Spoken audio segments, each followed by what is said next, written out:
వికట కవి తెనాలి రామకృష్ణ. తెనాలి అనే పట్టణంలో ఓ దంపతులకి రామలింగడు అనే కుమారుడుండేవాడు.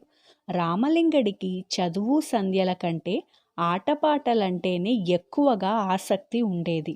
విద్యలేనివాడు వింత పశువు అనే నానుడిని తలుచుకుని భయపడుతున్న రామలింగడి తల్లిదండ్రులు తమ కుమారుడు పశువు కాకుండా అక్షరజ్ఞానం నేర్చుకుని దాంతో లోకజ్ఞానం సంపాదించాలని ఆరాటపడేవారు.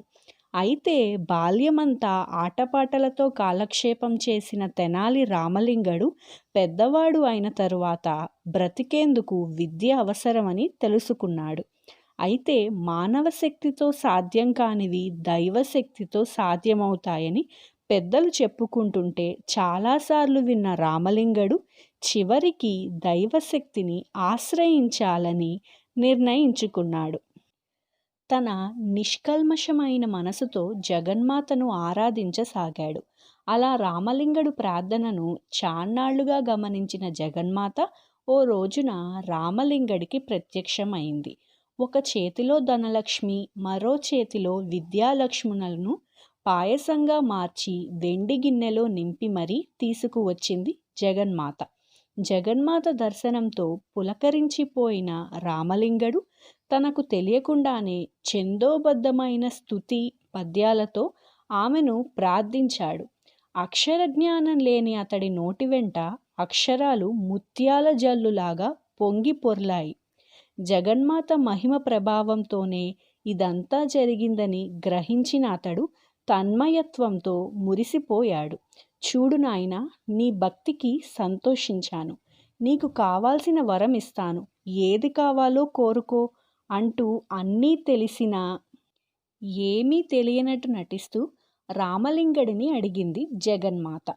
ఏమిస్తావు తల్లి? అన్నీ నీకు తెలుసు కదా. నీ బిడ్డకు కావాల్సింది నువ్వే ఇవ్వు తల్లి అంటూ నిర్ణయాన్ని ఆమెకే వదిలేశాడు.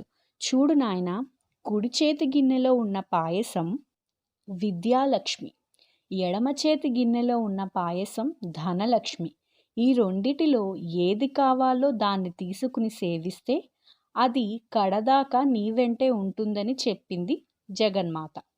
కాసేపు తటపటాయించిన రామలింగడు, తల్లి, బ్రతికేందుకు ఈ 2 లక్ష్ములు అవసరమే కదా, ఎటూ తేల్చుకోలేకపోతున్నాను. ఏది ఆ 2 గిన్నెలు ఒక్కసారి నా చేతిలో ఉంచు, చిటికెలో తేల్చుకుంటాను అన్నాడు. వెంటనే అమ్మవారు రామలింగడు కోరినట్లుగానే 2 గిన్నెల్ని అతని చేతిలో పెట్టింది.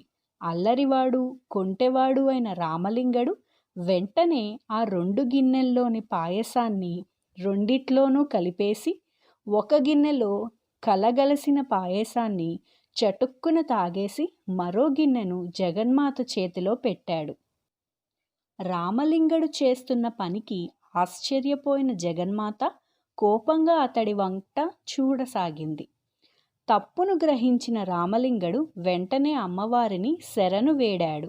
దాంతో అమ్మవారు మనసు కరిగి, తెలిసి చేశావో తెలియక చేశావో కానీ నువ్వు చేసిన తప్పుకి శిక్ష అనుభవించక తప్పదు. పండితుడివైన వికటత్వంతోనే అందరి మెప్పును పొందుతావు. ధనలక్ష్మి నీ వెంట ఉన్నా అది నీకు అక్కరకు రాదు అంటూ దీవించింది. ఇక ఆనాటి నుండి తెనాలి రామలింగడు వికట కవిగా ప్రసిద్ధి చెందాడు. ఈ కథ మీకు నచ్చిందా ఫ్రెండ్స్? ఇలాంటి మరి ఎన్నో కథల కోసం మా ఛానల్ని లైక్ చేయండి, షేర్ చేయండి, కమెంట్ చేయండి అండ్ సబ్స్క్రైబ్ చేయడం మర్చిపోకండి. పక్కనే ఉన్న బెల్ ఐకాన్ని క్లిక్ చేస్తే మా నోటిఫికేషన్స్ అన్నీ మీకు వచ్చేస్తాయి.